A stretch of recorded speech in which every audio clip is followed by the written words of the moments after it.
Well, we only had to wait 3 weekends for something to happen in Formula One, and it showed. We had Carlos Sainz win a Formula One Grand Prix. It wasn't Max.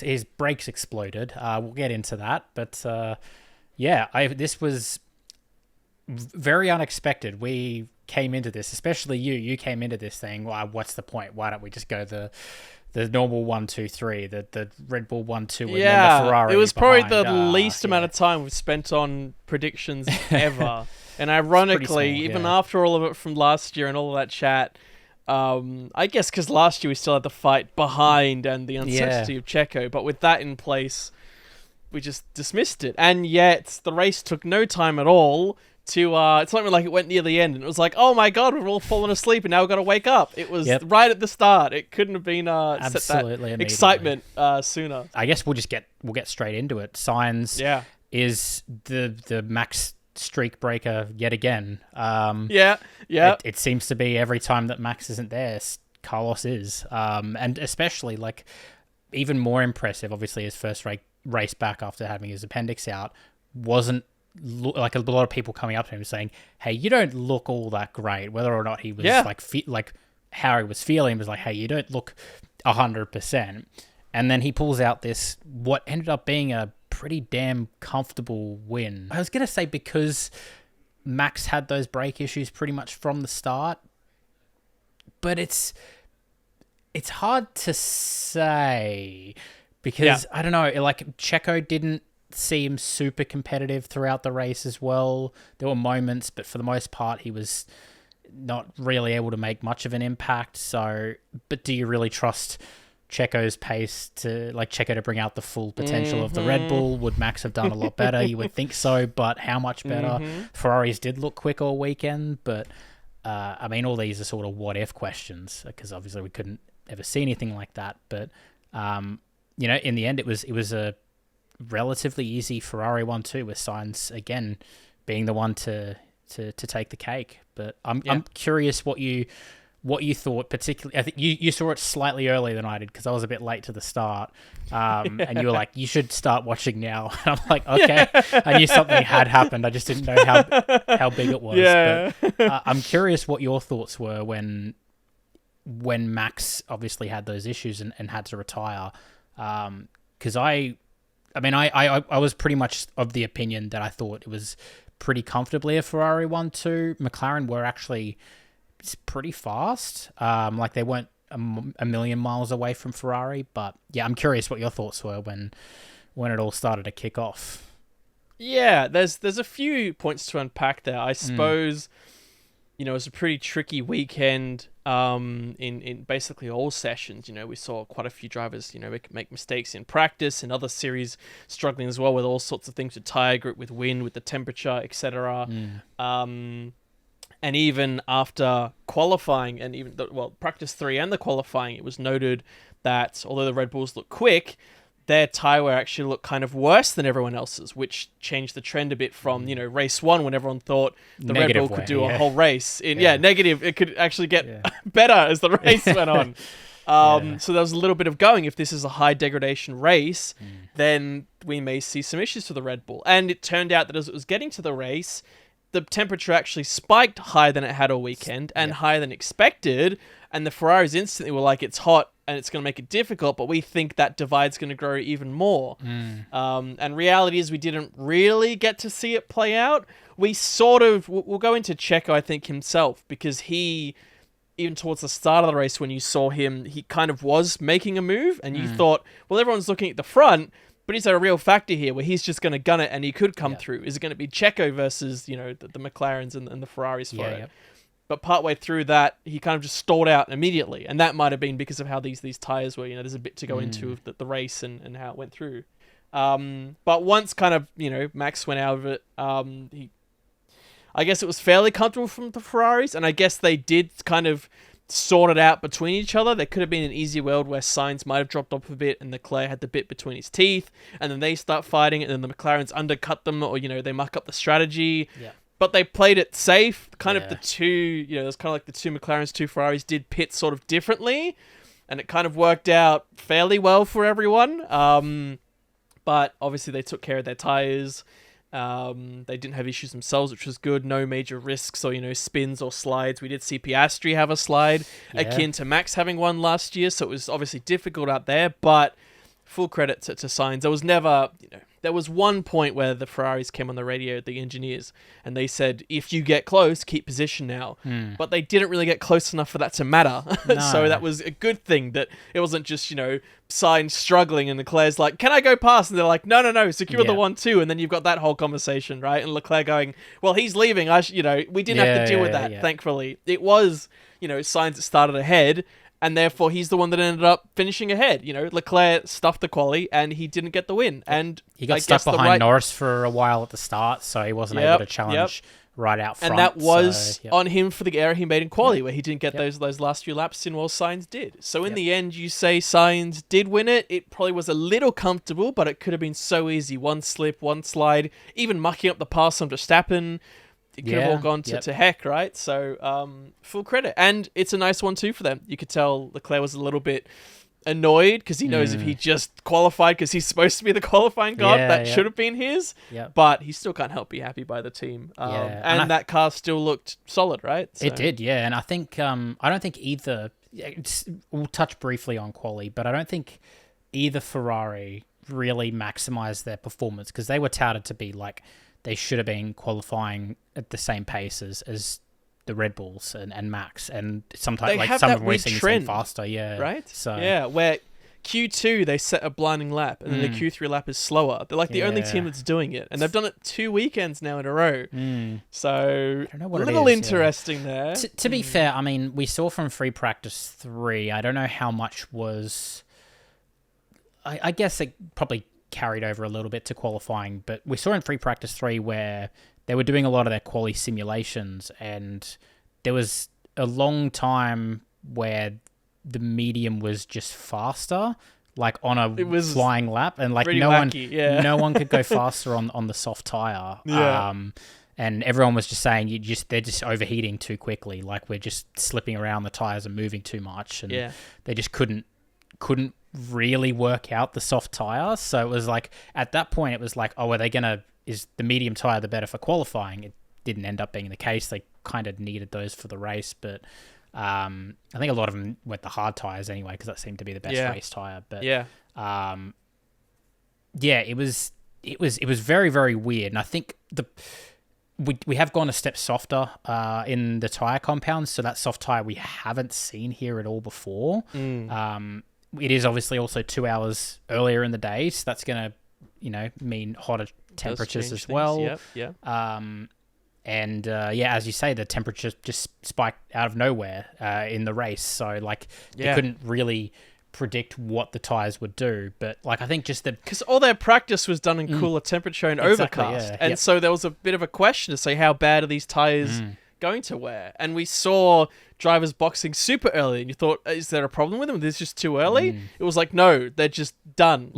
Just done. We don't have to talk about this too much because I think other people will read into this far too much and a lot more than we will. But the Piastri told to swap positions again. This is, I feel like, the second time this has happened. They weren't on wildly different strategies. This is one that I think is sort of like, I feel like you could argue for why they're letting Piastri pass. And you probably could have a good argument for it, but I mean, you saw how far Piastri was off Norris by the end of the race.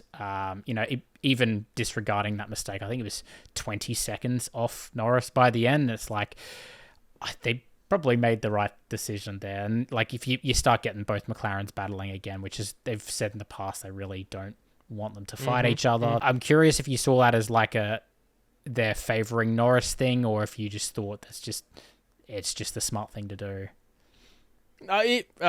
Second case, 100%. Okay. I mean, even with the ability of hindsight, you can say it, but it's not like they had a fairly close call coming out of the exit, and they'd obviously talked about it behind the scenes, and I think that's why even Norris wasn't making too much of a deal about the fact that the broadcast kind of nailed it. They said this almost felt like a pre-planned undercut. Obviously, they obviously didn't think at the time they'd be fighting for a potential win, but they probably thought it was them versus Ferrari, right, for the rest of the spots. And I imagine this scenario was one that they had in their head, where they might have tried to drive one car longer and then one car quicker, depending on where they are. And so you saw when they came out of the pits, though, and Norris was pretty close with Piastri, and I think he tried to kind of cover as best he could, but he was too late at that point. But it was still a while before they did that. It wasn't like Piastri was 2 seconds ahead and they said, look, he's coming up, FY, let him through. I think they said they're just going to let them play it out. And they kind of didn't really gain on each other for that first bit. And I suppose what happened, which is where I guess Norris's skill and experience comes in, is over that first stint, I think all the drivers learned about the tyres and how, brought the tyre in a bit nicer, Yes, so in that second stint, the kind of drivers brought them in a lot easier, or they used their own skill and talent based on what they'd just been through in the first stint. And as they got to kind of that second phase of that stint, that's when Norris suddenly just upped the gun, and within, out of nowhere, he was suddenly behind Piastri. Yeah. And I think the team saw that, and Piastri wasn't able to make that jump. He, was still at that more, or conservative tyre preservation stage, and that's why they let him through. Seemed no complaints, and then Norris kind of for the rest of the race, he at times was hammering it for a few laps, was actually gaining on the Ferraris, but then the Ferraris responded. Or you feel like Piastri was almost just running at a consistent pace, which was fine, but that's, I guess, why people say Norris is extra good, because he was able to execute that. So I don't have a problem with it. I think if you left it for a move, he would have got it anyway with the momentum he was going. I think so, yeah. No reason to risk it. Why are you risking this? He could be going on to potentially get a win. He could pressure the Ferraris. Who knows what could happen here? This could be colossal, right? Yeah. No need to muck it around. I think both calls by the teams, the call for Ferrari to say hold steady at that point, and the call for this for McLaren, were totally logical. Yep. I no qualms whatsoever. We could say it's a general theme for the race. I think, and this is a fair enough point that you were saying, where this often happens for Australia, where the first half can be really good, and there's often that first set of stops which is all over the place, but then the second half can kind of simmer. And I think it's almost because the first half is exciting and wild that the second half is calmer, because at that point, cars are generally spread out, there's not that many people battling, and people then are in tyre preservation mode, or they're planning towards the second stop, or they're just trying to plan around a hopeful safety car. This race can come alive if you get that second safety car of VSC, because of the tyres having to get up to temperature, particularly the safety car really is where you get it here. Because once the cars are really themselves heated up, that even the first stop to some degree, but the second stop is kind of free, the cars are kind of then good to go out of there. But if you get that safety car, then they all cool down, and that's when people are scrabbling and sliding all over the place, which is what we saw similarly in the junior races. And that's why it feels like the junior races are so good, because they don't really have as much of a second half race because they're shorter. Yeah. So you get more of that first half action activity sliding around, which is what we got in the F1, and then F1 goes longer, so you just get that simmer, that slow period. Yeah. So I don't know if I have a necessarily problem with it. It's slightly annoying. You always hope that the whole race will be good. At least we had some tension with some good battles going on. There's no reason why Norris could have suddenly found extra pace and then he's chasing the Ferraris. It just didn't work out like that, right? I just think the way the tyres were degrading, I just don't think anyone really could do anything that late in the race. But it's hard because then the tyres never degrade, and then everyone goes, "Oh, it's a boring one stop." It's a fine hard, margin, right?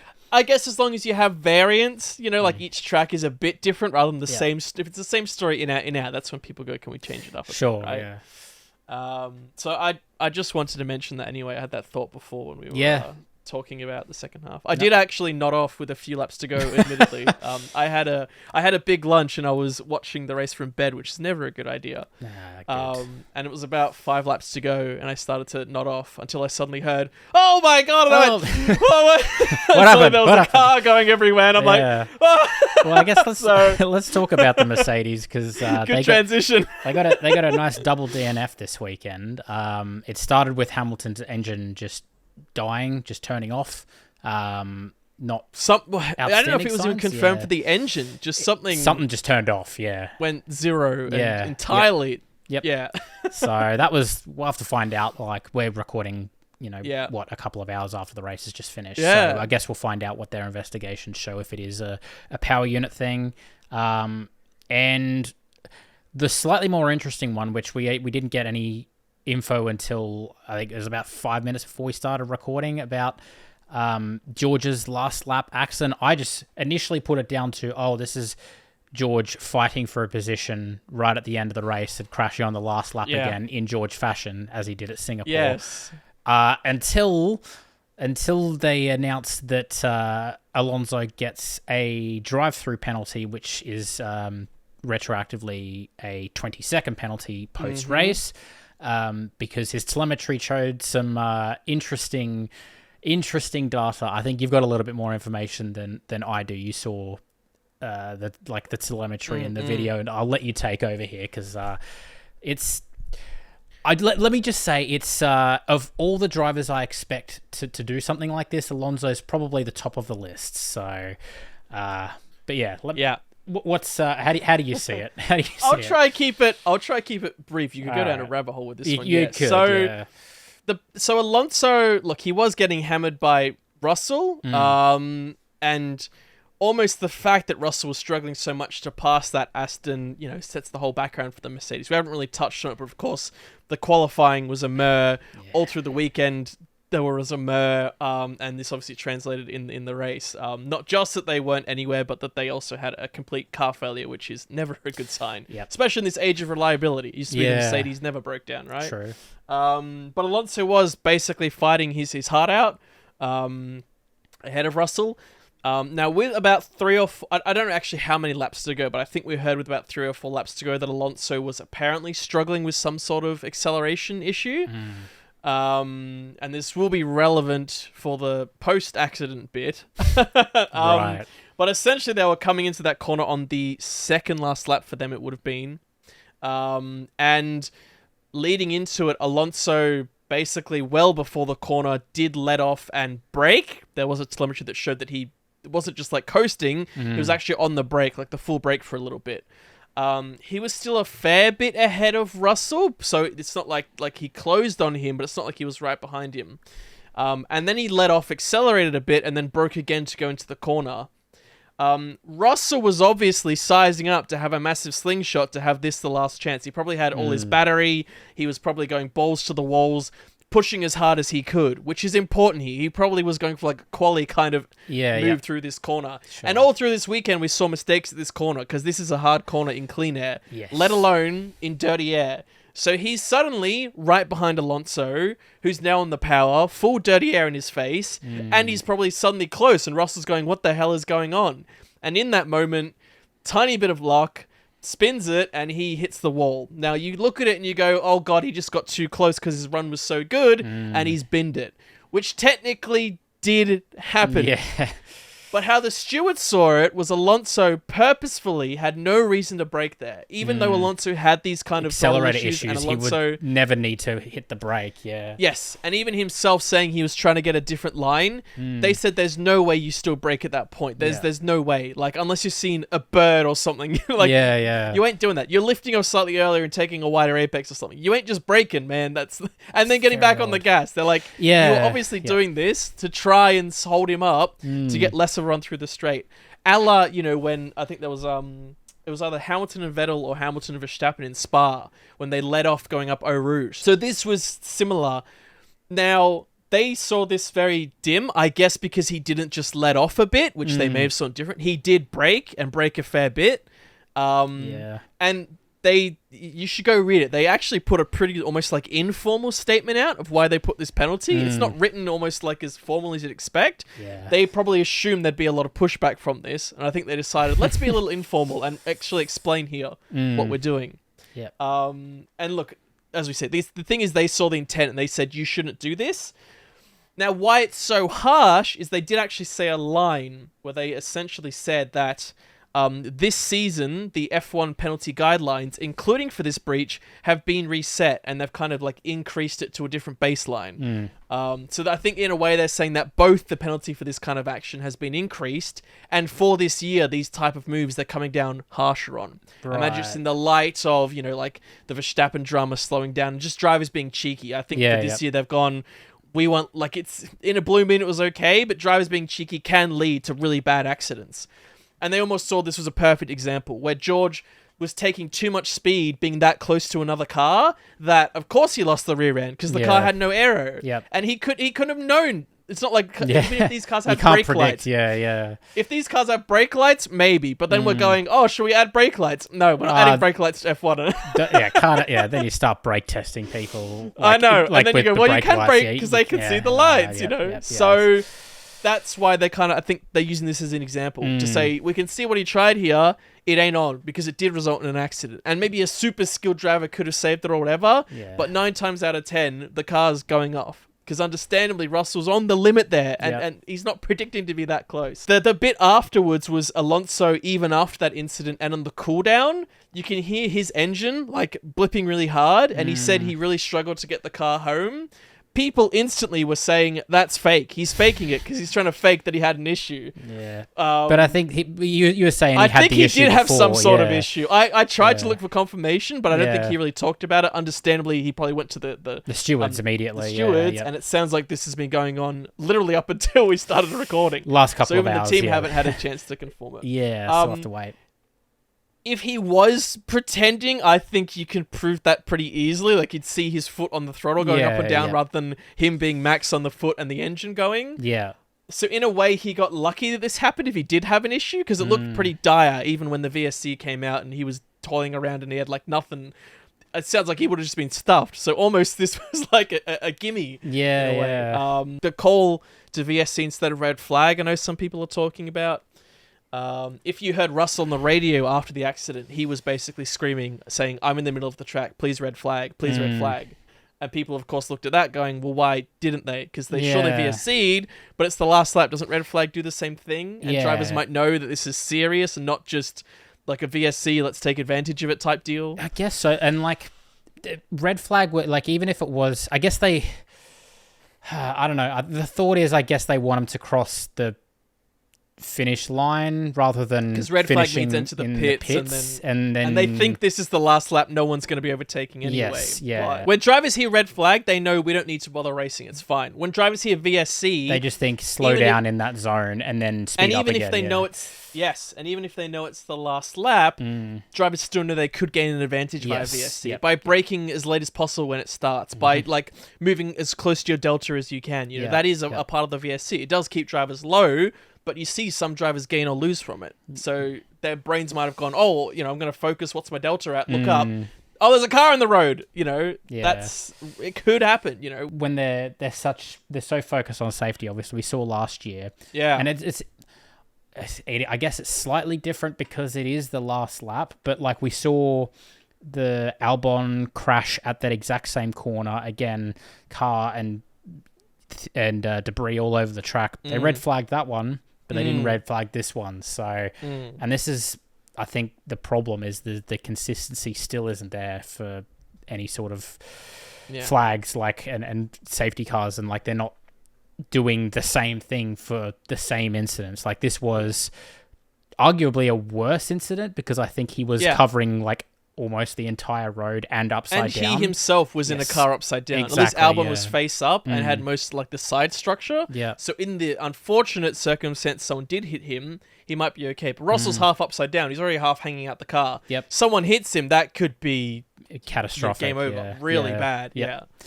And he sounded scared on the radio. If you hear it, he was just like, you know, he said, I'm okay. But then he's just like, tell them, like, stop the race, like, for the love of God. He was scared out of his mind, understandably. Yeah, especially when, like, he can have a moment like that, and as you say, through all the other categories, we've seen moments like that over, like, through that corner. And it's a blind corner, too. So, you know. So, yeah, it's, I hope some questions will be asked from that, but we'll have to see. Again, we've only just finished the race, so this will be future talk, I would assume. It's a bigger talking point, right? Definitely. This is a statement from the FIA to penalise this type of thing this hard. You know, it's they even could have gone 10 seconds, and they said we're even going to push it to 20. Yeah, this is a statement. I think the statement itself, once all the dust has settled. No, there was a lot of dust there, I know. Yes. But once it's all settled, I reckon it's actually going to be, you know, a pretty deep talking point of people saying, what does this statement mean? Because this is... A double Haas points, which... Go the boys. Interesting. Yes, let's go. We're in the Haas. Yes. So yeah, P9, P10. Fair play. Again, like I said this in possibly just maybe the last one or even Bahrain debrief, where it's like no one expected Haas. No. Not even Haas expected Haas to be anywhere near this strong. And to get both cars in the points. Yeah. Yeah. And even after quali, they didn't look to have it here. And we kind of, I guess, somewhat predicted it being this track. We thought, almost they can't rely on their sort of top end speed they have at the last couple. Because you kind of need top end here, but in a different way. Yes, and that's why even out the box, they just like a car like an RB here, as we'll go into in the future, we thought might be more suited to here than a Haas. And as it turns out, it was pretty good here, right? But yeah, they looked pretty nowhere in quali. And Hulk did get blocked in Q1 rather, by Perez, which is why Perez got a penalty and start lower. Apparently, happened right at the start of the session, but I didn't really see it. I didn't see it either. No, and it's because sometimes you see it right at the end when a driver's going for that final lap and they get blocked, and then everyone goes, "Well, he could have gotten through." But this was right at the start, but maybe it was so poor and egregious that they had to again maybe make a statement to say, "Look, we're not doing this anymore. Get the hell out the way or go home." So, but even with them starting near the back, but I mean, again, we had 3 cars from the top positions drop out, of course, which meant that there was effectively 3 slots up for grabs. Yep. Was it going to be an Albon? Was it going to be a Ricciardo? Was it going to be a Bottas or a Zhao? And it was 2 Haases and Yuki. But credit to the Haases. I mean, they both drove solid. Magnussen, I kind of had the favor over Hulk for most of the weekend, which was, I guess, positive for him to see. Yep. They did do, I think, slightly different strategies. I think Magnussen stopped early while Hulk stopped quite late. He had to fight back through. One of them started decisively. One of them started on the Hulk was, I think, the only driver to start on the hard, or one of 2 or 3 drivers on the hards. I know he was. Who else was on the hard? Alonso was Alonso, on the hard. I believe. Yes. I think he and Alonso were on the hard, and Hamilton and Daniel were on the soft. But Hulk was on the hard. He got, I guess he and a few other drivers got fairly lucky with that late VSC when Hamilton retired. Yeah. Yep. I'm trying to remember. I think it was Alonso that got the full benefit. Yes. Hulk and Gasly got a half benefit, which is still a benefit nonetheless. And I think this could have helped him to actually get that place, and he was able to put a charge on, made some pretty bold moves. Magnussen made some really bold moves. Magnussen's move on Albon, or his attempted move into the third last corner, it would have been fourth last corner down the back straight. Albon basically just had to jump out the way and right on the curb, because Magnussen just sent it like a ninny, and Albon saw it and went, "I'm just gonna go really wide." And then I think Magnussen kind of lifted off to let him have it. He was almost like, "Sorry, I didn't mean to go that hard. Thank you for giving room," because he would have just binged him off because it was so far back. But they obviously. This is the car that used to have bad brakes. They looked pretty good here, so credit where that's due. Yeah. When Max had a brake issue, now whether that's suspension related, we don't know, but the Alpines obviously had issues with their brakes too, so it was obviously a weekend for hot brakes. I mean, Alpine has troubles everywhere. I know. They have troubles everywhere, but they also had brake issues, which just compounds it, right? Just add it to the pile. But the fact that the team that used to always have all the brake issues and was really their first major downturn obviously got it sorted out here. Yeah. So you gotta feel good for them. You look at the their main competitors, and this is they're doing well. Tied with the RBs, I think, for P6 it would be at the moment. So which we should probably talk about, because career defining weekend for 2 RB drivers in different ways. Yeah, quite. So Tsunoda gets P8 on track, P7 after Alonso's penalty. So good performance from Tsunoda to get into the top 10. I feel like he's having he jumps up even further than he was. Yeah, he's doing okay to the start of this season, actually, especially in comparison to his teammate. That's the big thing. Even out of context, it looks good. This whole weekend was great. Yes. But then you compare him to his teammate, and you... Hello.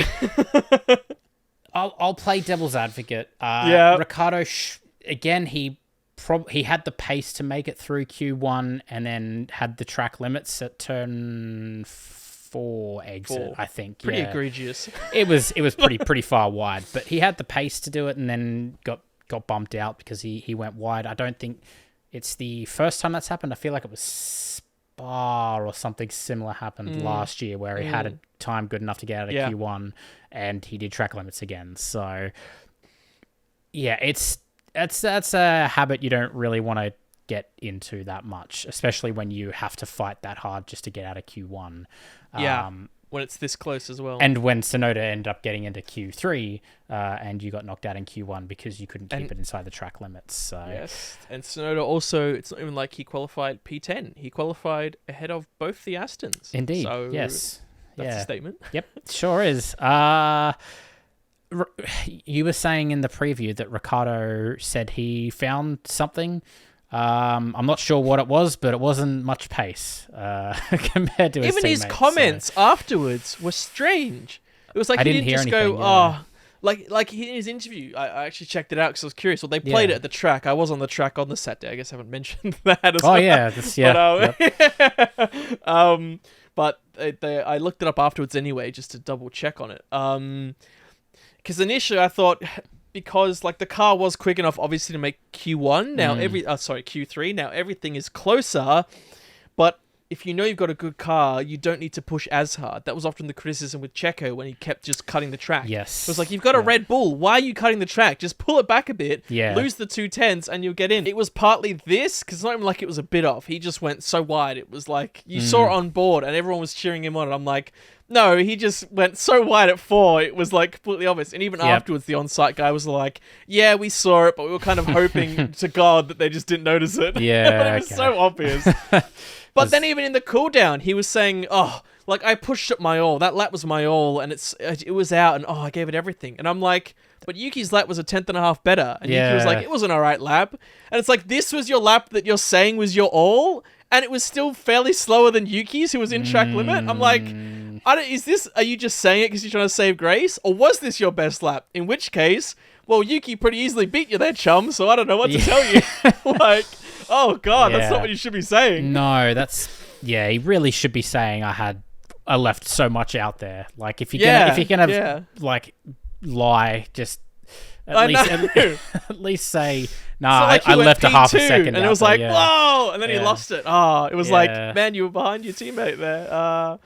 And he was doing fine. It's not looking good for your and even boy in the race, like that car looked decent, and he just like he should have, even with the 3 cars out, like a point. Why not? What happened? I didn't really look, but. He just didn't do anything. He was just at the back. Like, when you have 3 cars out, you have both Alpines doing Alpine things. You've got both Saubers being 3 cars that having 50-second pit stops. Yeah, exactly. No safety car or anything to get them back in. Yeah, and I don't think he was. That's all he was ahead of, wasn't he? Like, he was ahead of. I think so. Those 3, and then the Alpines and the Saubers, and then there was him, and it's like that's literally, if you drove the absolute worst, that's where you should be anyway, because everyone behind you just had absolute stinkers, or retired or didn't even finish. And it's like, if this is his best, then God, I don't see how he sees out the season. Like, Checo's just honestly. And I think, speaking on that as well, I think like there's a good chance that Checo got away with potentially, I mean, when you have someone like Ricciardo not doing anything to get that seat at all, but like if Max was there and Max showed that the Red Bull actually was by far the fastest car, then Checo's P5 looks a lot worse than it is. But because we never saw Max's true pace, so this is slightly back to that. I just remember this point I wanted to bring up. But because we never saw Max's pace, you could just say, oh no, this, Red Bull were never really fast. Yeah, they didn't really look fast all through the weekend, and the tire degradation, and you could. Perez could sort of just say, oh, it just didn't really suit our car here, but you will never really know because Max went out lap 3. So, and again, it doesn't matter anyway because he's still doing better than Ricciardo. And if anything, Tsunoda's pushing for that Red Bull seat more than Ricciardo. Yeah, put this weekend where Ricciardo gets a P7 or like beats Stroll, gets P6. Yeah, that's a different story. Wow, he's like 2 places behind Perez. Put him in there. And everyone on the weekend's like, go Daniel. Instead, I saw maybe 3 people with RB merch the whole weekend. That's a far cry from when McLaren, and he was at McLaren and everyone was wearing McLaren merch. So I don't think you'll be seeing much of that if this keeps up. Thankfully, we have another driver. And the story's nicer anyway, because when you're at Melbourne, they go, hey, he was born 10 minutes from here. Isn't that cool? And cool. Rather than he's born in a basically different country across the pond. I mean, I want to see him do it. Don't get me wrong. It's not like we're hating on him, so we're hating on him. It's like, the whole story was he was coming back. Everyone even says, but he did so well in testing. And he did. He apparently killed that testing. And that testing was what got him the seat. But now you're just like, okay, if Yuki's even doing all right, you need to get both of them out. When are we putting in one of these juniors? I mean, you look at the F2 and there's some juniors killing it in there, let alone the other 2 juniors they've got, that are in the super formula or are now on the sidelines that have already done well. It's not even turned from the point of, okay, he'll just see out his years here, maybe move somewhere else. It's like, he's just going to be gone. Bye-bye. We've already seen in the last 12 months how ruthless they can be with that second driver. I think there was some comments before this weekend as well from management, almost coming back and saying again, hey, by the way, this has been a horrible start. Up your game, boys. If he doesn't start showing something soon, I could absolutely see Lawson in for Ricciardo, and it'd be a sad end to his career after. It would be devastating. Like, what a failed return, like after so much hype and so much promise on his comeback to just get booted out mid-season from a mid team when there was so much talk at the start of the season he'd be at that Red Bull by the end of the year, look where we are now. So good thing we didn't put out that predictions. The what? I don't know what you're talking about. The what? I don't know. What do you mean? I think the footage got corrupted. Corrupted. It's under top teams. Stroll P7 on track, P6 after the Alonso penalty. He was right behind Alonso again. Just do this every weekend, man, and you'll be fine. Yeah, he's doing enough to hold his spot. Alonso was clearly pushing. I mean, he did out-qualify him. I think it was an Alonso actually dropping the ball a bit. I'm trying to remember. I think he went off turn 4 or 5, Alonso. I forget. It's a sequence where he ultimately in the race did his shenanigans. I think on one of his push laps he went off. There was a trend in qualifying of drivers going off in their first run and slightly damaging the car, and that ended up screwing them. So I think that happened to Alonso and to Piastri as well. He rode the curb really hard after that left-right chicane. I think 8-9, I think it is, right? And that kind of stuffed his second lap, even though it'd been consistently quicker and in the top 3-4 all weekend. And that almost played the story for his race. But for Alonso, he still, I guess, had a good enough start and just, was doing Alonso things. And obviously, as we saw, fighting to the bitter end. But, as you say, Stroll wasn't that far behind. He could have easily gotten beaten by the likes of a Yuki or someone else, but he didn't. So, it's good enough for now. You're not looking at him as much. You're looking at others, right? Which is, that's always nice. When you can sort of be in the background. He doesn't want to be in, the limelight. No. He wants to be in the shadows. He doesn't want to be on stage with everyone booing him. As long as he's in the background, no one's talking about him. Perfect. Absolutely. He's doing well. That's exactly what he wants. No one remembers he's there.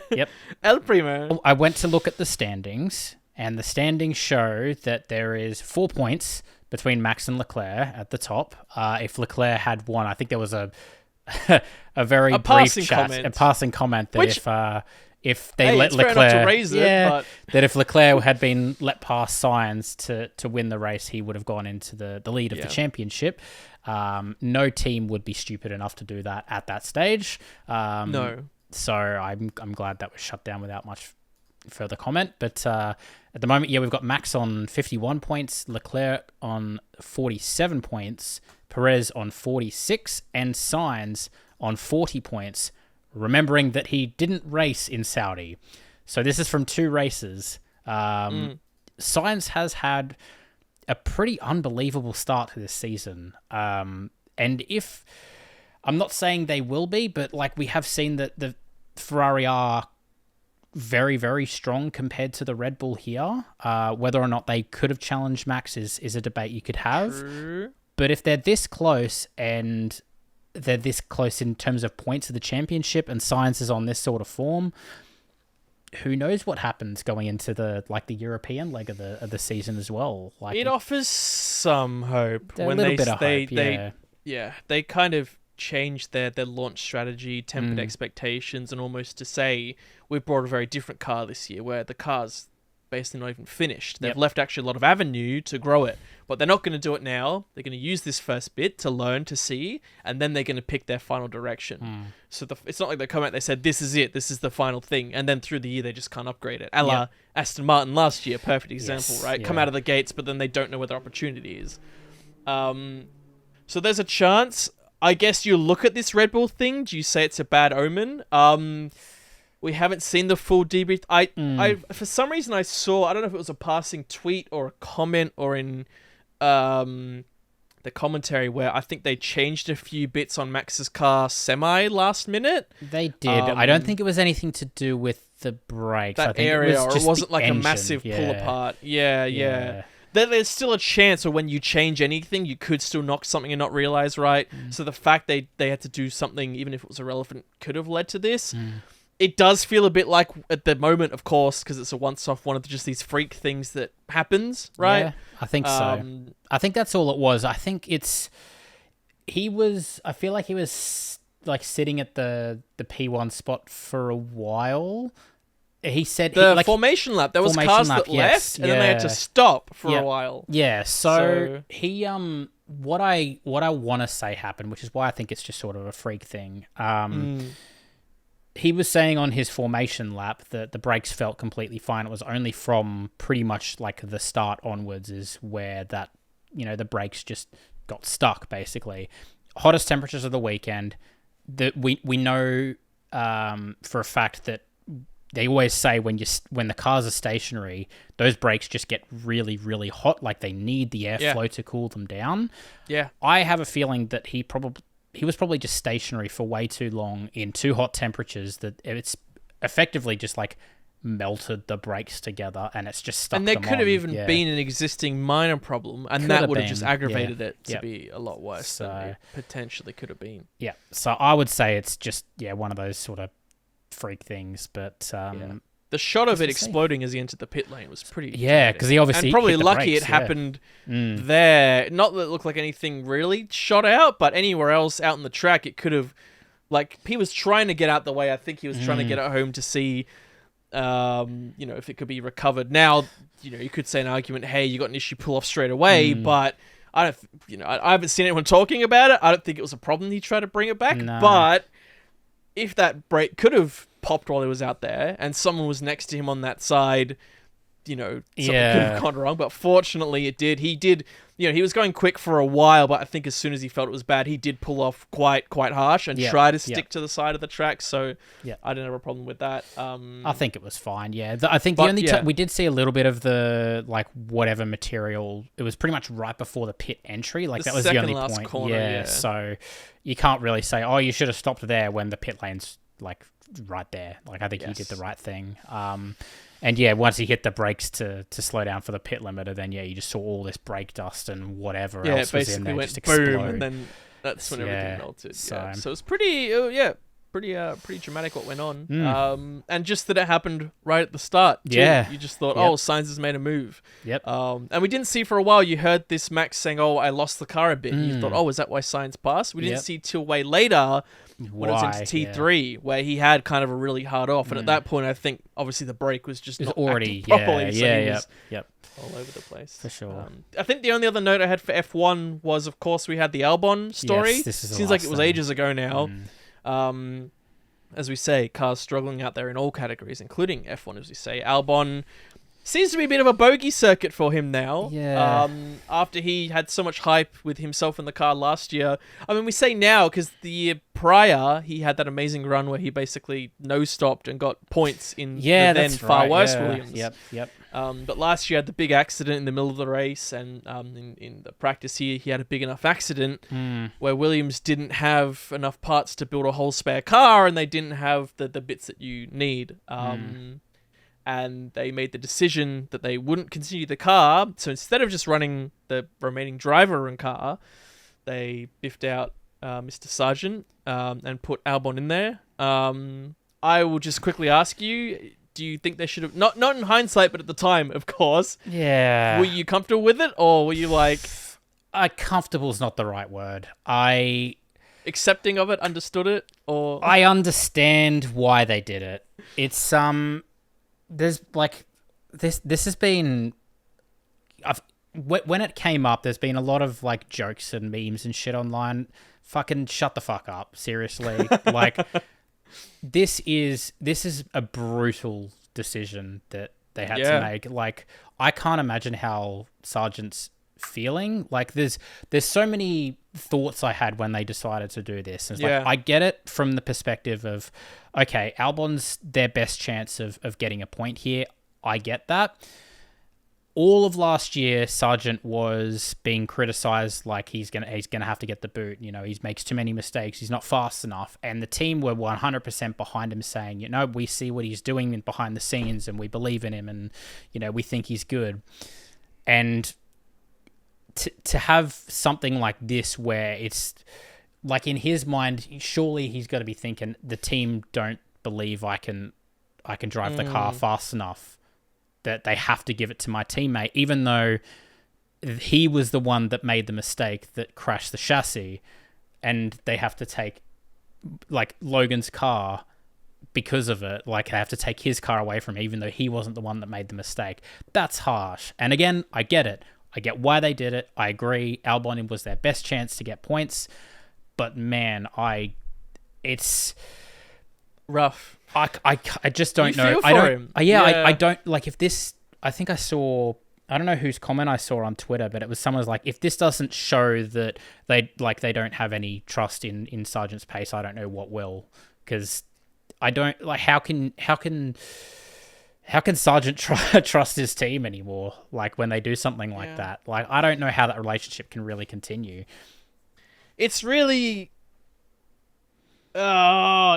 interesting. You can think on it for a while. I feel like if Albon had have stuck it into Q3, which I think he was close to, and he stuffed up not doing that. If he had gotten a Q3 and had gotten some points, I think it changes the whole picture. Because I think everyone goes, okay, fair enough. Would Logan have done that?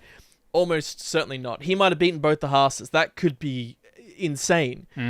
So the hindsight point, I wanted to ask you without the hindsight, because I think that's one thing. Of course, the hindsight point, you look at it and you go, well, it didn't matter anyway, so why did they do it? Well, because if he did, and he had the better chance to, it could mean the difference between 8th versus 10th in the championship, right? Reality. It's just because of the nature of it, like you're saying that the team believes in him. I guess because they almost saw that it was like how likely was it for him to get points? If Logan had got like an 11th and 11th the last two races, I feel like it would have been even more cruel, because maybe this is a case to say we're not going to do it. And if he gets an 11th or a 10th, if he gets a point here, let's say, it could be game changing, could change his whole career. But it's not like he has been that close at all. Like, he's been fine, and because at the start of the season, no one's really talking about him. But I guess just because we've seen that these points could matter so much, and the team that Williams beat last year already got some points. True, yep. That's where they say, look, it's got to be something really like condemning for them not to make this decision, because ultimately they are a team there. Ultimately, they get paid based on how well they do. Ultimately, they know how deadly close it is. Yep. And they have to take every chance they get to do that, in a way. It's almost, it was such a strong difference in case, and I feel like Albon had such a strong chance to get it here. If the car just looked terrible and they were at the back, I don't think they would have done it. I feel like it was just enough in that zone to say this sucks. But we have to all do these factors, it does make sense. And you feel like that team would have gone through that. And it's not like they would have gone, oh, Logan, go back to your hotel, we don't want you. Like, you can imagine they would have sat him down. They would have said, this is going to suck. We're going to talk you through this. We're happy to give you whatever the hell support you need. You can sit with James for half a day if you want to talk about this. You feel like that, this isn't just like get out the way, he's faster than you type deal. You're just here to pay the bills, get out. They're going to, treat him well with this. It hurt for them to put those statements out. Yeah. But I feel like if they didn't, they might have been regretting it later in the year if it's that close. They might have gone, we should have done it just in case. Yeah. Like, it's a team sport. We talked about last weekend. Do it for the team. Yep. this isn't doing it for the team. A completely different way. But it's a shame he didn't at least get a point, because then the whole picture would have looked different. Logan could have gone, at least my car got in the point. Yep. But it didn't, and it still just makes it feel that little bit more sour, unfortunately. It just feels a bit icky now, yeah. And I don't... Yeah. I'm just curious to see how the environment in that team goes for the next few And it's more races. a shame that Williams didn't have the parts. It's like they got caught with their pants down. They're even saying for Japan, they have now a car they can bring. Yeah. They have to now fix the old tub. They still will have the same issue in Japan if it happens again. They're like, even for Japan, we can't fix this. I mean, this goes... And it's unearthed a lot of dirt that's come out about them having really archaic ways of working that James is trying to fix. Yeah. Well, like the reason why they don't have that tub, obviously, it's a whole other story. The Excel spreadsheet bullshit with their parts. It's not only that came up and people went, oh, that's funny. It's like, and it actually mattered for the weekend that story came out. Yeah. Couldn't have put more salt in their wounds. Yeah. So, I mean, yeah, it's a tough one, but it got to a point where I'm like, I'm just so overseeing all the haha laugh at Logan memes, because I'm like, fuck you, dude. Like, shut up. There are times to say haha Logan, but for this, sure. Yeah. This is not one of them. You feel for him. You really feel for him. And good on him. Yeah. Like, he could have, by the sounds of it, he didn't put up a stink. By the sounds of it, he went, He could have been real aggrieved and he could have come onto media and gone, look, I'm not happy with this. Yeah. But... And I think that shows good trust both ways. You know, they've obviously... He's still in the car for this season. He's obviously thankful for that. So that helps him to make a decision like this, right? I wanted to... Before we've already ran really, really, really long, but we knew this would run on a bit. You did say that in the preview. Maybe we'll chat a little bit longer because it's Australia and we like to chat about Australia. But I did want to chat about F2 and F3. You haven't watched F3, but there's a couple of things we... need to talk about that happened as part of the F3, but we'll talk about F2, because I think F2 and F3 this weekend were incredible. Like, even though we did good entertainment, it was really F2 is always a little bit of chaos here. It seems there's 2 years in a row where it's just been a bit chaotic. Formula 3, I know you haven't watched it, but genuinely the sprint and feature races in the Formula 3 are the races I enjoyed the most. The racing was freaking incredible. I implore you, if you haven't watched them, seriously go watch it. But Formula 2 started, like, the sprint race, literally like the 3 seconds into the race, we already had the first really weird incident that still getting talked about with Hadjar and then Pepe Marti and Gabriel Bortaleto getting pushed into the wall by Hadjar, which at the time I saw the incident, I'm like, we need to kill Hadjar. Throw the rule book at him. Yeah, seriously, like, get him out of here. I thought it was bad. And then you saw his onboard and it was super, super innocuous. Like, he had a really good launch on... I forget who was ahead at the start, but he had a really good launch and he had like 1 or 2 ways to go. He could have gone left or he could have gone right, or he was going into the back of them. He chose to it didn't even dart right. It was just sort of moving to the right. But then you had Marti and Bortaleto who were just diving up the inside against each other, and it just turned into this really big accident in the pit wall. I thought Hadjar on track absolutely killed it and like was so far ahead of everyone else in that race that he deserved that win. And then he gets a 5-place grid penalty post-race. I'm curious what you think about that, because I thought it's harsh because I don't know how much he did wrong there. Like, he could have easily... It was a big incident, I get it, but it still feels just like a 3 into 1 doesn't go sort of thing. I don't know, man. I'm curious what your thoughts are on it. There's as with many of these things, there's 2 guises to look at it. If you look at the rulebook side, race starts, people are always diving around. Again, themes of these F2 cars is some people start slow, some people start fast, and there's such a big divide. And it's almost a surprise we haven't seen this more because everyone starts so different. Yep. We even saw some launches from the back. I think it was the main race on board with Victor Martins. Victor Martins. Man, and you see him dashing around people everywhere. Mate, and in both races, he gained like 8 places off the start. Yeah. And sometimes it's because you see him passing by a car that starts slowly. Again, check out our last podcast if you want to know about that. Yes. Didn't happen as bad here, thankfully. Yeah. But it's a classic scenario where, from Hadjar's point of view, car in front starts a little slower, and the car in front doesn't immediately dart to the right to cover for P2. Yeah. Car in front, I say the car in front, was it Maloney who was starting on pole? Was he starting further back? I'll just say the car in front, it's fine. Car in front starts slower. I think it was Maloney. Yeah. And he doesn't cover because he sees that second place has a pretty woeful start. So he just goes ahead normally. Hadjar gets a better start than both of them. Now, psychology in this point, because at the race start, there's so many things you could pay attention to. It's the car ahead of you, the car starting to the front right, because it's not like it's two, side by side. They're all jagged. So the car in front of you want to know, do I need to move out the way here, or is he fine there?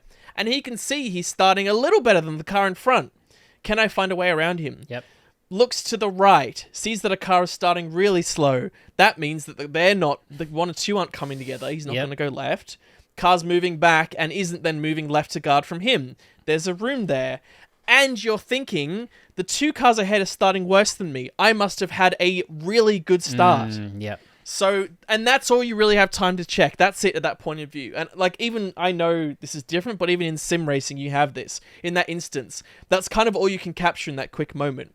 So in his brain, he sees the car in front is slow. He wants to get ahead of it. Car to the side of him is even slower, and there's a gap. Let's go for the gap. I'm also faster than both of them, so clearly I'm doing great.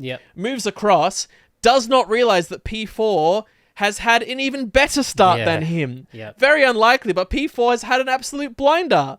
P4 sees the car in front going extra slow, goes, where's the gap I'm going to? I'm going to go left because there's not that much room to the right. And unfortunately, Hadjar doesn't see that because he's not looking how well is P4 going, because he's gone, I'm going better than these two and there's a gap. I've got to get inside in T1. So he moves to make that. Meanwhile, behind, Marti's had the blinder and similarly gone for that spot, but he's the one that's kind of moving left-ish, but Hadjar, of course, doesn't see him. And then, of course, they're both alongside the second place who has the worst start in history and gets binned off as well. So by the rule book, yes, he moved over when there was a car there and he hit it.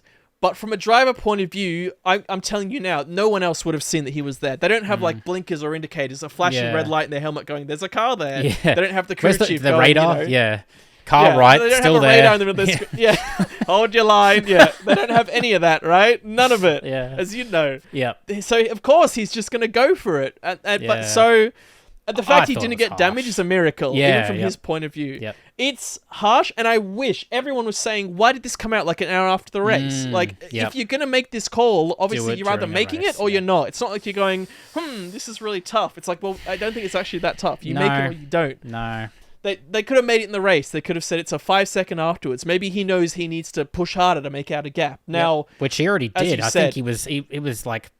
I was on site with my mate, and we were at the second last corner. I got some footage at the second last corner watching them go through, and you just saw every lap. At the start, after every restart, 'cause they had a few of them, they were close together, and then he was a second ahead, 2 seconds ahead. He's just flying out there. And at least if he knew there was a penalty coming, then in the back of his mind, he's going, great, okay, I've got it. I can at least try push even harder now, you know? But as fate would have it, they were more bunched up. He fell back. Obviously, then in the back of his tank, he went, well, day 2, I'm just going to show my medal. That was the summary of it anyway. As I say, it feels harsh, but if you're going by the rule book, he did just move across on a driver at the start, and, that's a penalty in itself, even though you cannot really blame him because of the circumstance, the psychology of what you're focusing on. If P2 had a normal start, none of this happens. It's the fact that he had a horrible start. Unfortunately, got completely biffed out as well, which is bad luck. And you saw the onboard from Fittipaldi just seeing the cars crash in front of him from the pit lane. That's right. You just see him green. And then the light turns green, and for about 10 seconds he doesn't go because he's like, can I still go? And there's probably some steward on the side going, he's like, okay, I'm going. Okie dokie. He's like, am I allowed to go? Like, what the hell? Yeah, that was odd. I actually thought when that happened, I'm like, are they gonna immediately my thought was, are they gonna close the pit lane? There's 2 drivers that need to come out. What's gonna happen? Well, they did actually close it, but he was allowed to go still at that point. And then they said pit lane exit closed or whatever. But like we saw, there was a few themes there, which I think it set the theme for the second race and sets it for the season. We saw that Dennis Hauger got the pole, so he started the P10, And he was on a mission to just overtake everyone. He made some really good moves. He ended up finishing with the penalty. I think it was second. There was a ferocious fight for basically the podium, which we saw a big crash in the third last corner with Antonelli just... I don't know if we want to call it pulling an Antonelli, but he pulled an Antonelli and spun. And then other drivers crashing and spinning in sympathy. Yeah, Vasseur in sympathy and Aron into the back of Vasseur. Yes, we did get to see Vasseur with his helmet off, looking very sad, walking right in front of us, and everyone trying to clap him and call him, and he was just staring right at the ground, as you probably do. He did not look happy. Yeah. He looked quick this weekend, so I can understand why. Yeah. But and then after that, I said to my mate, tomorrow it's going to be Isaac Hadjar and Dennis Hauger fighting for it, because both of them look on fire and look very strong. Yep. And then we had the second race, and as it turns out, one of those drivers, sure enough, said, I'm going to convert this, even though I'm starting further down. And the other driver, oops. Oh, dear. Better luck next time. Yeah, oops. well, that's the thing. Like, the main takeaway, like, we could talk about like the things that happened in the race. Hadjar, I'll just very briefly go over how Hadjar managed to win this feature. He got some redemption for his shitty 5-place grid penalty and ends up... It's a nice story. It is, and he earned it. He lucked into like a perfectly timed pit stop under the VSC, and normally they aren't allowed to make the mandatory pit stop under the VSC, but because he'd already entered the pits before the VSC was thrown, you're technically allowed to make that your pit stop.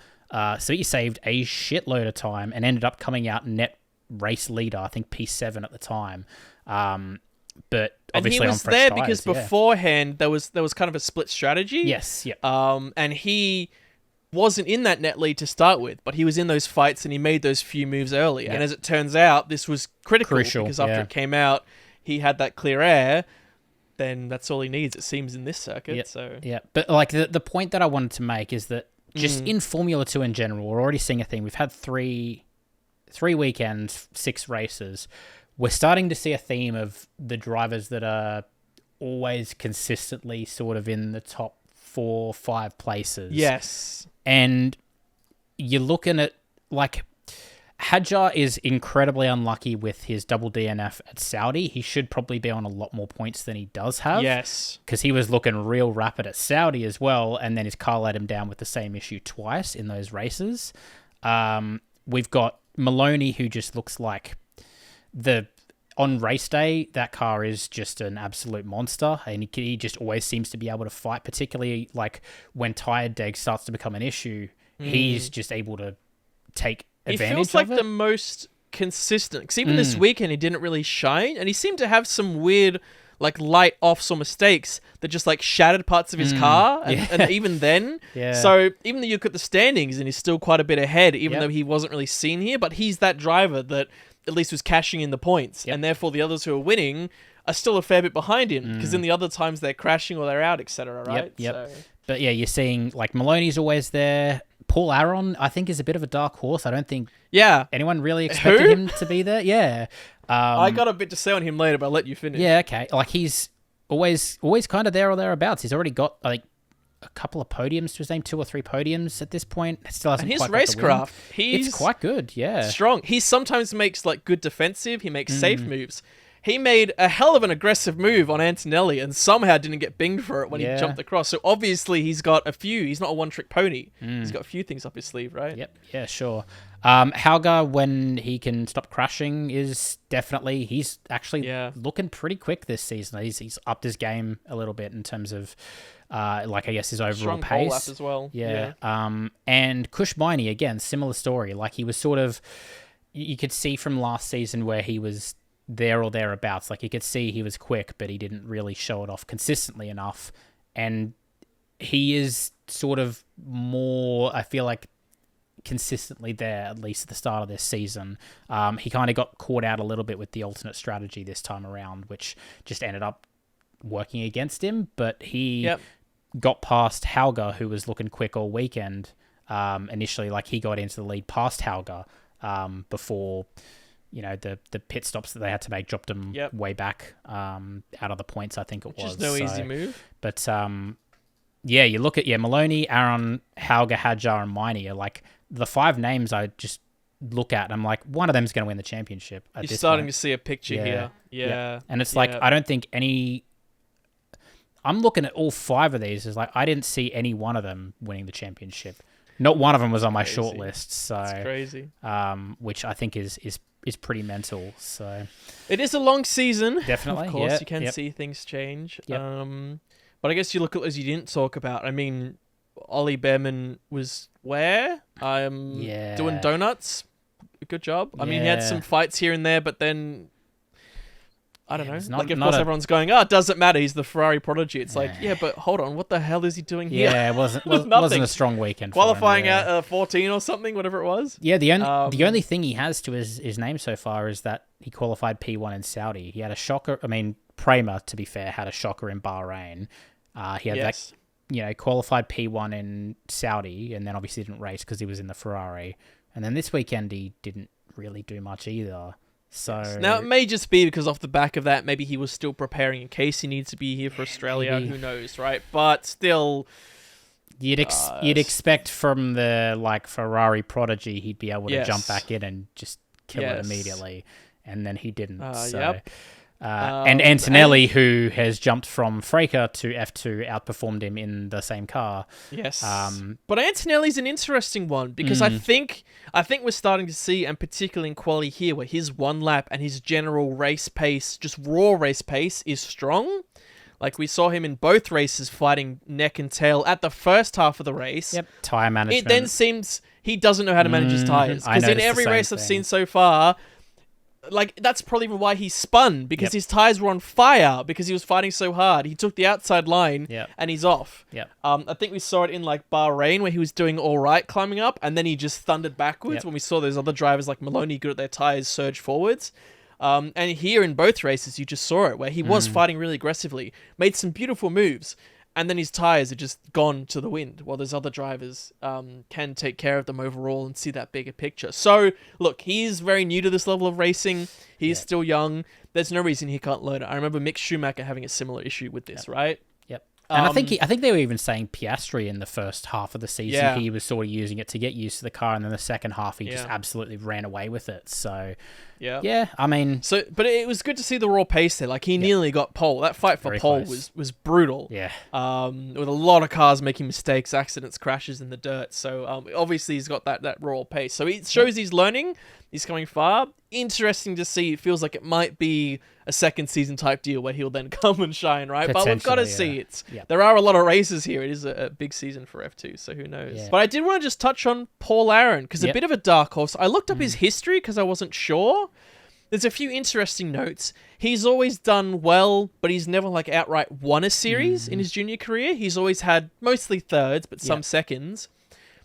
For a number of years, for about 3 or 4 years in a row, he always drove for Prema. So he was obviously with a very strong team. I think in his F4 Italian, he was there for 1 or 2 years, and a few different F4 series. He was generally with Prema. F3, he was with Prema, which is generally a very strong car, which is where he was last year. Yep. And he got the third, which is decent, but often in a Prema, you often look at the winner in the Prema or whatever, right? To be fair, Trident was exceptionally strong last year in F3. Sure. So... But yeah, still I get in that, it wasn't enough for Prema to want to put him in the car for this year. And yet, he looks like almost king of consistency. You hear in qualifying, sometimes he's there or thereabouts. But in the race, he's just getting podiums, P2s. It's where's this guy come from? Who is this guy? He just looks in control. Sure, he has a little area here and there, but I think everyone is, right? But he looks... as you say, the dark horse, the outside. Even if you look at these other drivers, all the guys like Hadjar, the Zane Maloney, they still had times last year where they looked on fire and really strong. And this is their second year too. You expect them to do well. For a rookie, he's looking very competitive for sure. He's for this type of field, and I wouldn't be surprised if he keeps this up, even if he isn't outright getting a weekend where he wins or whatnot. We talk about that consistency driver, and that's what he's doing so far. You saw him in the top 6-5 every race, fighting for it, battling. I think in the sprint he got unlucky, and he might have either got pushed out or he had some error or something like that. Outside of that, his main race was strong. Well, the sprint was he got caught up in that Antonelli Vershaw tangle. That's right. And I don't think it was his fault because for sure spun and he crashed into him because he had nowhere to go. So no, but I'm happy. I took this weekend to get back into F2, and now I'm kind of engaged with it. So I'm excited. See, it's good. Pinnacle of motorsport. It is. I know. It is. Good. And we'll have to see for Victor Martins because he looks really strong, and his car just says no. Like he can't even get qualifying in, and yet he's flying. You like, come on. Yeah. He's like you say, he went from P21 to P7 in the sprint and P21 to P8 in the feature. So like the pace is there. Just needs to start. Is the car there? Yeah, it's like the only car where you go, is the car there? Like, really, come on, sort this guy out. Yep, for sure. And he could. It's a big thing as well for him because he could be vying for that Alpine seat next year. Like, sure, you've got Jack Doohan, that's the hype around him, but he could, with this pace, easily outperform Hadjar Doohan. Yeah. And of course, Alpine's other junior, well, you only need to look at what he's doing. I mean, what the hell was that in F3? I won't say anymore. Well, it's literally about to move on. Sure. Yeah, one less Alpine Junior for him to worry about. That's what I mean. Like, I was going to move on to F3, and I know you haven't watched it, so I'm not going to spoil anything. But Sure. We had to talk about this because you alluded to the fact that your mate Tsolov, one you support, your best mate, favorite driver ever. He decided. He decided in not even the qualifying or race, in the practice, to deliberately steer right into Alex Dunn, who then pushed him into the wall and taking him out of practice, causing a red flag, because Dunn held him up on his hot lap. That's it. That's all that happened. The reason why this is such a big deal is the fact that he got a 3-place grid penalty for the sprint race. 2 penalty points. And 2 penalty points. That's all. I said to you that he should have been told to sit out for this race and say, you know what, sit down for the weekend. Sit down, champ. You sit this one out. Cool off. Yep. You know, you're young. Maybe you talk to your team, but still, ain't on, champ. I feel like there are karting categories that would like ban you for life for doing shit like that. Yeah. And he got away with a 3-place grid penalty? Are you fucking serious? And it's not even like he gave the other guy a little tap. He hit him enough that he crashed the car out. Yes. And they had to call a red flag. Yep. It's not like there's 3 cars out there. Like if you want to try to justify something, it's like these are F3s. Do you know how many of these cars there? There's tons of them. And this track is now fairly small. In practice, you're going to run into people. No doubt you're going to run into people. You saw them in practice queuing like 10 wide to get space. It's going to happen. You just deal with it. Everyone's got to deal with it. You don't go, like, maybe you swerve in front of him and people go, oh, naughty, don't do that. And he goes, sorry. Yeah. Hits him at the end of a fast straight and hits him enough to crash the car out. It's not even like Vettel, the bump. Well, it's like he... not just tapping him. He just full on goes like this. And... Yes. And the other guy's understandably like, what the, huh? God, I can't... Yeah. I don't know. I feel like that should be talked about more, but I haven't seen much. It is F3, but I mean, if it'd be a statement if like Alpine keep him on. God, they freaking shouldn't. Or saying something. They might have said something. I mean, it was. Maybe, but it was a shame to put that tinge on the weekend. I think even just being Australian, you know, everyone, you know, there was watching and it was a sold out crowd even. Well, it wasn't on the Thursday when it happened. There's still a lot of people there on the Thursday. Yeah. And then of course it's brought up on the Friday. Yep. It's a bit of a shame. Oh, no, I don't remember. No, I think they still do run on the Friday. So it was with the sold-out crowd on the Friday. Going on to the actual racing, I was saying that the F3 racing it was by far the best of the weekend, I feel like. I think I was speaking to you and saying that, like, I think this track is just so suited to the Formula 3 cars, particularly the 8-9 chicane, it's where we first saw it last year as well, where they would overtake around the outside into turn 8 and then, hug that inside apex into turn 9. The difference with the F3 cars is because it compromises like your exit, because you might make the overtake, but because it compromises your exit, the car that just got overtaken might get a better run out of the corner and then can get you back at T11. It's a long straight. Yeah. And if it compromises both your exits, if there's another car that's even sort of lurking a little bit behind that, and they can get a really good run, there's a lot of opportunities where, they can just take both these cars that are battling between each other because of how they've been battling through 8 and 9 as well.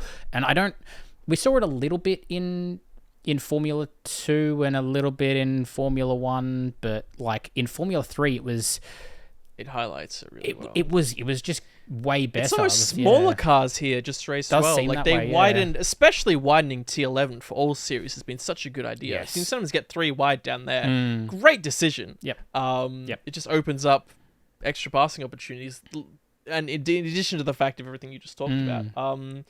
But yeah, just those smaller cars here just it does seem to work. Yeah. Well. I mean, it was good last year, but it felt a little tame. I think because of the weather here and maybe the slightly changed tyre composition, etc. Cold and rainy. Just had the perfect conditions for them. Yeah, exactly. Yeah, and that was their first year here. Well, some of the drivers here who will come back, and even the teams here now for their second time. They've adjusted their simulators for those that have it, etc. Got the right very data different and all that. So. It's a classic Baku thing where Baku first year was horrible, and then every year since it's got something at least. Yeah.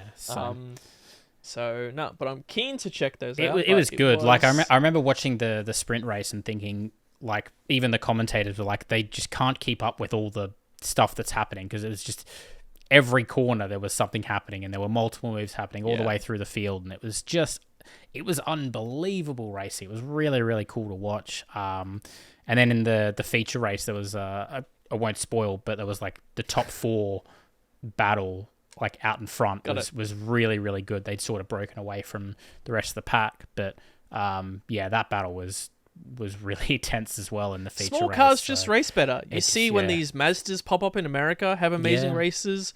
The Aussie sprint cars, which we don't have here anymore, but we used to, always race so well. Just small, fast cars. Yep. Hey, what do you know? There's tons of room, not much dirty X. There's simple cars. It produces good racing. That's why it's good for these juniors, though, because then they can really show their prowess, their skill. It matters slightly less about the tyre wear and things like that. And then as you move up, of course, those things become more important. For sure. It matters in F1. But F3 feels like it's in a good state. It's pretty good. I think it's really good. Yeah.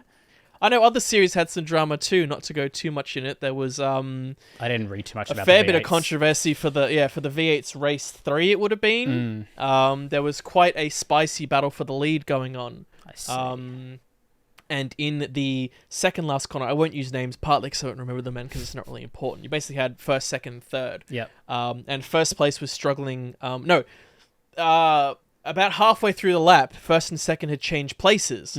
But the guy in second was really trying to get past. And going to the second last corner, the guy in first blocked very heavily on the inside. Right. Guy in second, as is fairly common for these cars, was giving a bit of a bump and basically forced him out wide.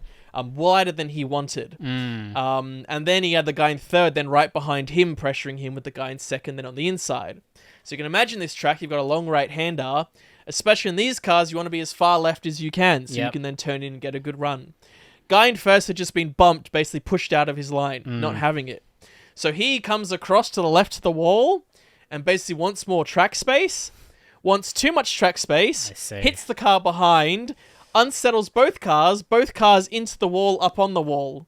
Oh. Third place goes through. Both cars out of the race. Into the interviews, one of the drivers saying, the guy behind, saying, oh, this is a shame, this is crap, whatever. Other driver refusing to take interviews, going, I'm not talking about it. In classic V8's fashion. Yeah. So they just do what they want. I didn't watch many of the other races. I still heard that it was decent. But I did, of course, I was there, so we did see that one, and it was juicy.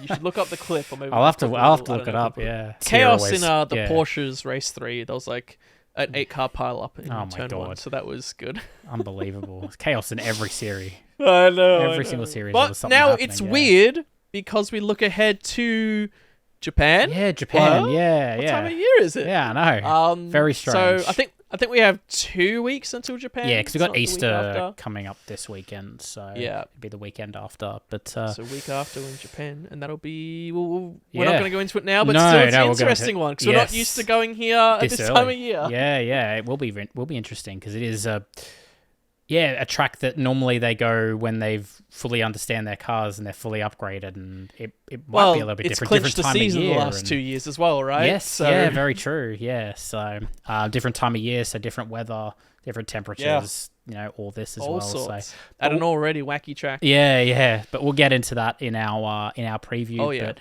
this was our if long debrief. Extended version of the debrief. We hope you enjoyed.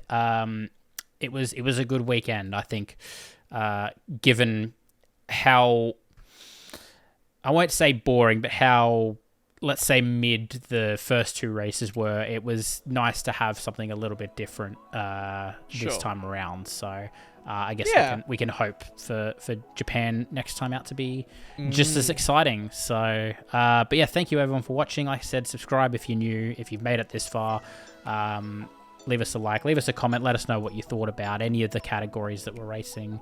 But otherwise, we will see you for the Japanese preview. Take care, everyone. Bye.